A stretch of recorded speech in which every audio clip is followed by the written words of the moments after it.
नमस्कार दोस्तों। अभी एक लेटेस्ट न्यूज़ आई है कि अब अर्पणा यादव जी ने बीजेपी को ज्वाइन कर लिया है।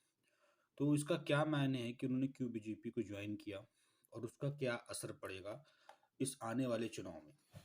पहले तो हम बात कर लेते हैं कि किस प्रकार से बीजेपी में से कुछ लोग गए समाजवादी पार्टी में, जैसे अपने ये स्वामी प्रसाद मौर्य जी थे, कद्दावर नेता थे, जिन्होंने कि बीजेपी को छोड़ करके समाजवादी पार्टी को ज्वाइन की। तो बीजेपी ने कैसे समाजवादी पार्टी या के अंदर सेंध लगाई अर्पणा यादव के रूप में। मैं आपको अर्पणा यादव के बारे में कुछ बता देना चाहता हूँ कि अर्पणा यादव जो हैं वो मुलायम सिंह की बहू हैं। मुलायम सिंह की दूसरी पत्नी की बेटे की बहू हैं ये। ठीक है, तो इस तरीके से हम देखा जाए तो ये मुलायम सिंह की बहू हैं, मीन्स अखिलेश यादव की जो ये भाभी बोल सकते हैं आप इसे। तो अर्पणा यादव ने इससे पहले भी 2017 में चुनाव लड़ा था रीता बहुगुणे के अगेंस्ट। ठीक है, उस समय ये सपा में ही थी और उस समय ये लखनऊ कैंट से इन्होंने चुनाव लड़ा था, तो जिससे ये उस समय हार गई थी। फिर भी इन्हें कुछ 66,000 वोट मिले थे। तो इसका क्या मतलब लगाया जा रहा है कि क्या अभी बहुत कुछ बदलने वाला है बीजेपी में या सपा में।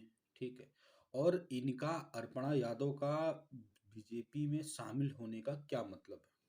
ये बहुत ही स्पष्ट लफ्जों में ये तो क्लियर है कि अर्पणा यादव को बीजेपी अपना एक यादव कैंडिडेट जरूर बनाएगी।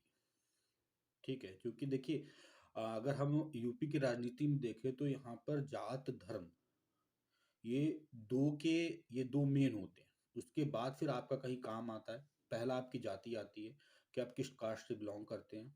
ठीक है, जैसे अगर मैं एक उठाऊं कि जितने भी मतलब अगर आप देखें तो यूपी में 95% यादव जो है, ठीक है, वो आपका मुलायम सिंह यादव या फिर उनकी फैमिली को ही वोट देना चाहते हैं। ठीक है, अगर मैं ब्राह्मणों की और मैं ठाकुरों की बात करूं, जो जो लोग सिंह लगाते हैं, या जनरल कास्ट की बात करूं, तो ज़्यादातर बीजेपी को प्रेफर करते हैं।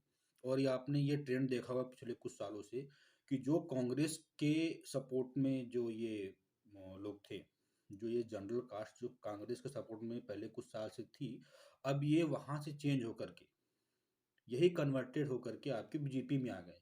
ठीक है, तीसरा आता है हमारे ओबीसी में हमारे कुछ भाई आते हैं, जैसे पटेल हुए, ठीक है, जैसे कुम्हार हुए, जैसे मौर्य हुए। ठीक है, तो ये भी अपने कास्ट को देख करके ही वोट देते हैं।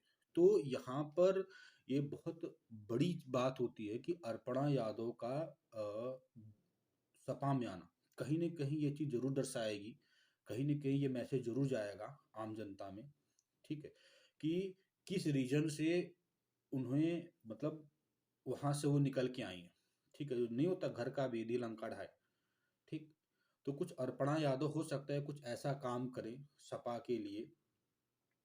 ठीक, और रह गई बात कि इसका अभी क्या राजनीतिक, ये कहाँ से चुनाव लड़ेंगी, कैसे लड़ेंगी, अभी इसका कोई अनाउंसमेंट नहीं हुआ है। हो सकता है कि मे बी आने वाले कुछ समय में, ठीक है, इनकी सीट का भी अनाउंसमेंट हो जाए। लेकिन ये बहुत बड़ी न्यूज़ है।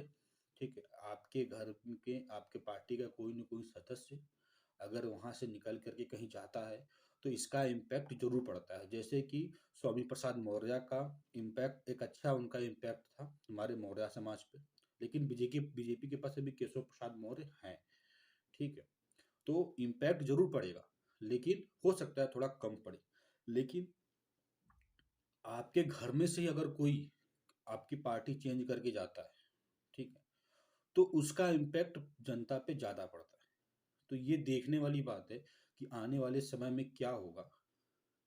तो फिर मिलेंगे अगर कोई नई अपडेट आती है। तो अभी के लिए धन्यवाद।